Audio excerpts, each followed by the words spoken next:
კაცობრიობის წინაშე ჩადენილი დანაშაულის გამო მიხეილ სააკაშვილს ბელგიის სასამართლოში უჩივიან.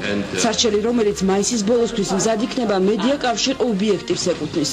ბრიუსელში მედიაკავშირის წარმომადგენელი ამბობს, რომ საქართველოს პრეზიდენტის წინააღმდეგ შედგენილი სარჩელი მისი ხელისუფლებაში მოსვლიდან დღემდე პერიოდს ეხება. აქ იქნება განხილული 2007 წლის აქციის დარბევა, იქნება 2008 წლის ომის შესახებ განხილული 26 მაისი, დახვეწილი ახალგაზრდები, პოლიტპატიმრები, პრინციპში რაც დანაშაულია. ოპოზიციისა და საზოგადო მოღვაწეების ფიზიკური ანგარიშწორება, 2007 წლის საპრეზიდენტო არჩევნების გაყალბება, 2008 წლის აგვისტოს ომის პერიოდში ჩადენილი დანაშაულები, ოპოზიციონერთა სისტემატური რეპრესიები, მიტინგების და დემონსტრაციების დარბევა. ამ ყველაფერზე პასუხს ობიექტივი მიხეილ სააკაშვილს თხოვს. ეს საქმის მასალები ითვალისწინებს და მოიცავს ყველა იმ ადამიანის უფლებათა დარღვევას, რაც საწადგილი ჰქონდა ბოლო წლების მანძილზე საქართველოში და რაც პირდაპირ უკავშირდება მიხეილ სააკაშვილისა და მისი რეჟიმის სახელს. ვინ წარმოადგენს მედიაკავშირის ინტერესებს ბელგიის სასამართლოში, ობიექტივში არ აკონკრეტებენ. ამბობენ, რომ ის ბელგიელი და ქართველი იურისტები, რომლებიც სარჩელზე მუშაობენ, პროცესის დაწყებამდე ინკოგნიტოდ დარჩენას ამჯობინებენ.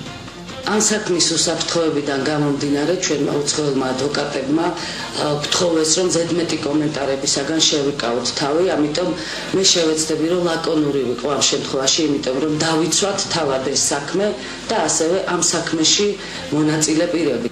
ქვეყნის პრეზიდენტი, რომ შესაძლოა კაცობრიობის წინაშე ჩადენილი დანაშაულისთვის გაასამართლონ, მართულ გუნდში ჯერ არ იციან. ამის გამო სასამართლოში საქმის წარმოებამდე ამ თემაზე საუბარსაც არ აპირებენ. ადამიანმა თუ უშივლა სასამართლო ჩათვლის მიზანშეწონილად, ან არამიზანშეწონილად ასაკისა. როცა ეს საკითხი უკვე მიიღებს რაღაცა ჟღერადობას, მე გესაუბრებთ, აბა როგორ გითხრათ, მედიაკავშირი ობიექტივის არც განცხადებას ვიცნობ და არც ბელგიის სასამართლოს რეაგირებას ვიცნობ. სარჩელის ინიციატორები ვარაუდობენ, რომ საქმის განხილვა საქართველოში დაგეგმილ საპარლამენტო არჩევნებამდე დაიწყება. ბრალის დამტკიცების შემთხვევაში კი მიხეილ სააკაშვილი სავარაუდოდ ბრიუსელში ევროსაბჭოსა და ნატოს შტაბ-ბინაში ჩასვლას ვეღარ შეძლებს.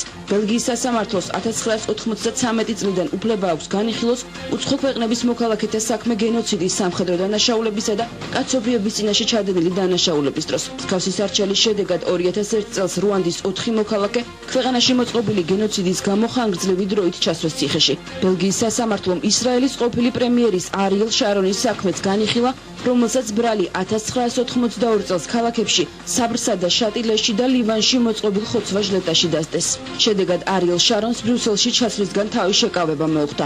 2003 წელს ჩადის ექს-პრეზიდენტი ჰისენ ჰაბრე ადამიანის უფლებათა დარღვევაში დაადანაშაულეს. დღეს ის სასჯელს სენეგალის ციხეში იხდის.